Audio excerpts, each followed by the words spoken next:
Welcome to Zero Hanger Hard Knocks, where each week every team cops a hard knock or a burning question. We are fresh off of round 9, so let's kick it off with Isaac Rankin is a full-time midfielder.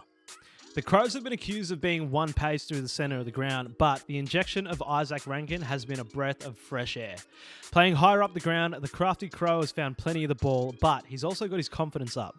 In the draw against the Lions, Rankin gathered 24 disposals and kicked 3 pivotal goals. Keep him there. He is terrifying. Is it time to drop Eric Hipwood?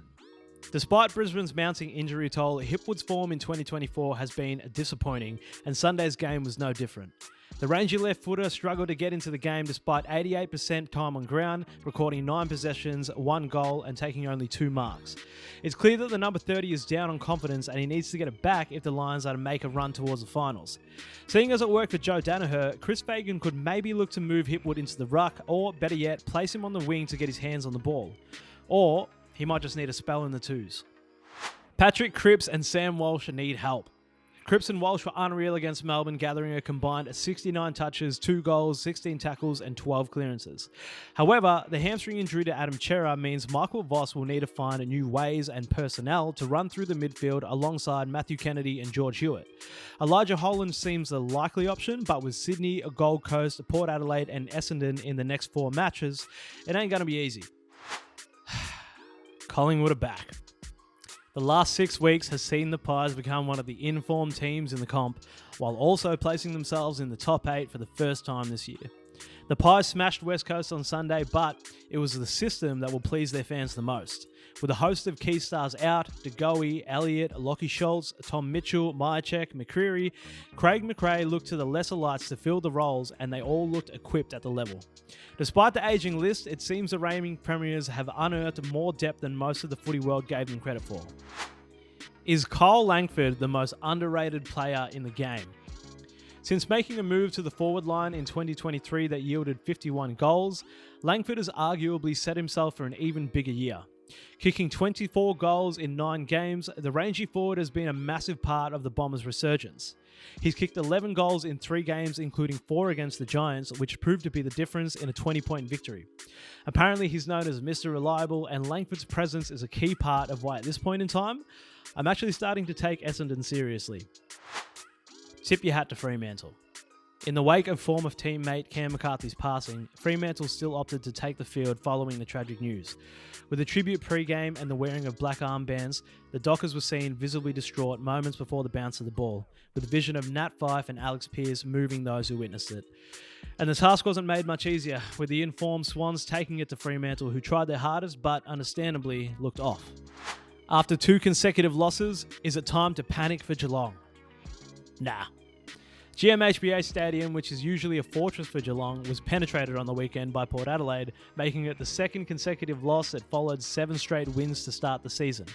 However, both losses have been under 8 points or less, which means the Cats just haven't handled the moments as good as they should have. They wouldn't want to waste this start though, and a clash against the AFL's newest teams across the next fortnight will give us a greater understanding of where Geelong are at. Are Gold Coast flat track bullies? The Suns have a positive win-loss record, but their victories are against teams that are predicted to be lower than them when the season comes to an end. However, their losses have been damning. Western Bulldogs, GWS, Sydney, Brisbane, which have come to an average of 40 points per game. There's no doubt that Dimmer is still building into his new club, but if they want to finally make finals, they'll need to knock off a genuine contender. And with Geelong, Carlton and Essendon coming up, now is a good time to start taking big scalps. Have the Giants been worked out? Following a second loss in a matter of weeks and a poor record across the last month, the Giants need to go back to the drawing board. Seen as one of the elite scoring sides in the competition, the last 2 rounds have yielded scores of 69 and 62 respectively, meaning the orange tsunami has been a bit more of an orange puddle. To prevent the Giants from getting a ball chain from the back half, the Bombers were poised with their use, recording 113 marks to 74 and essentially making GWS defend longer. In perfect conditions, this ploy can work and is something opposition sides will want to look at. No key forward, no worries. Hawthorn was once again without forward Mitchell Lewis on Saturday, while captain James Sicily was also absent for the club's 3rd win of the season. But that needn't worry the Hawks, with the crafty small forwards taking over. Nick Watson and Dylan Moore had 2 each, while Connor McDonald, Jack Ginnivan and Luke Bruce all kicked goals in the 5-point victory. Although Bruce is towards the end of his career, the club will be stoked with the performance of their small fleet in the front half and will be trouble for years to come. Is it time to shake up the Melbourne midfield? After possibly the worst first quarter of football I have ever seen, Christian Petrarca was moved into the forward line and single-handedly got the D's back into the contest. The question now becomes whether this is the key to Melbourne's scoring woes. If Petrarca spends more time in the forward line, this should allow the likes of Trent Rivers, Alex Neil-Bullen, Tom Sparrow and Cozzy Pickett to have more time rotating through the midfield group on a more permanent basis. Things are only getting worse.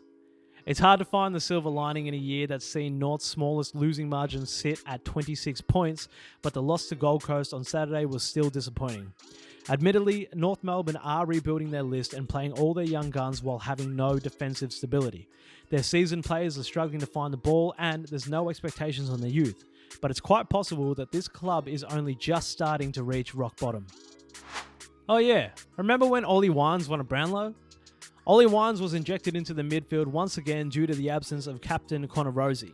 In a game where the club needed him to step up, he delivered, gathering 33 possessions, 9 clearances, 7 tackles and a goal in the surprise victory. Wines has generally been played out of position on the wing or across half forward, but his superb effort on Friday has added another string to the Powers' bow. Resting Jason Horne-Francis up forward is an option to see Wines play more midfield, while Rozee also started his career there. You got a feel for Adam Uze. The Tigers were completely dismantled on Saturday against the Bulldogs as the club suffered a 91-point defeat. However, new coach Adam Uze probably hasn't been given a fair go given the amount of injuries he's had to deal with as key personnel continue to find themselves on the sidelines. At round 9, Richmond have only had 6 players that have played in every game so far. The next best is Collingwood with 11 players. On top of all that, a quartet of players was sent for scans following the Heavy Dogs loss, while another will miss round 10 with concussion. Rough. What is going on at Moorabbin? St Kilda came into 2024 with high hopes and their start reflected that. But as the season has started to settle back into normality, the Saints look well off the pace and Saturday's loss against a young and undermanned Hawks outfit isn't ideal. Their forward line was all over the shop and defender turned forward Josh Battle was the only viable option with Max King still down on form. With a 7-goal effort, Ross Lyon has the Saints playing timid football. Sydney are easy premiership favourites. The Swans have been near faultless, with one blemish coming in round 3 against Richmond somehow. But if round 9's performance is anything to go by, the Swans are far ahead of the competition right now. Their midfield is clearly the best, with Isaac Heaney likely to be leading the Brownlow. Their forward line mix is working well, and unlike previous years, it's not reliant on one particular player, meaning it's bloody hard to defend. John Longmire has got his side humming and will be hard to catch. The only hard knock on Sydney right now is that it's too hard to think of a hard knock on them. Who is Brady Hough? There's not a heap of positives coming out of West Coast, but one for certain is small defender Brady Hough. Given the toughest task in football, Adam Simpson has entrusted Hough to do the role on the most dangerous small forward each week, and Bobby Hill was round 9's job. Hill was flashy and still kicked 2-3, but did lack the usual influence that Pies fans have been used to. Hough did his role, but unfortunately his teammates lacked the poise and skill that the reigning premiers had on display. When the whips are cracking, Bevo knows his way out. Last week we asked if Bevo can coach his way out of this, and it turns out the answer is maybe. The Western Bulldogs' 91-point victory came at a time of immense pressure, but still hasn't detracted from the question at hand. Is Bevo the right man? Despite his unique selection calls, the Dogs are more than capable of producing some elite football. Treloar, Bontempelli, Richards, Darcy, Norton, Harms, English and Dale all had season best matches.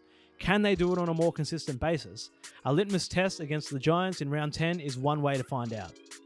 Those are our hard knocks and burning questions leading into round 10. Are we right? Are we wrong? Are we asking the right questions? Let us know what you think in the comments. Hit the subscribe button. Catch all the latest AFL news at zerohanger.com, the #1 AFL independent news source.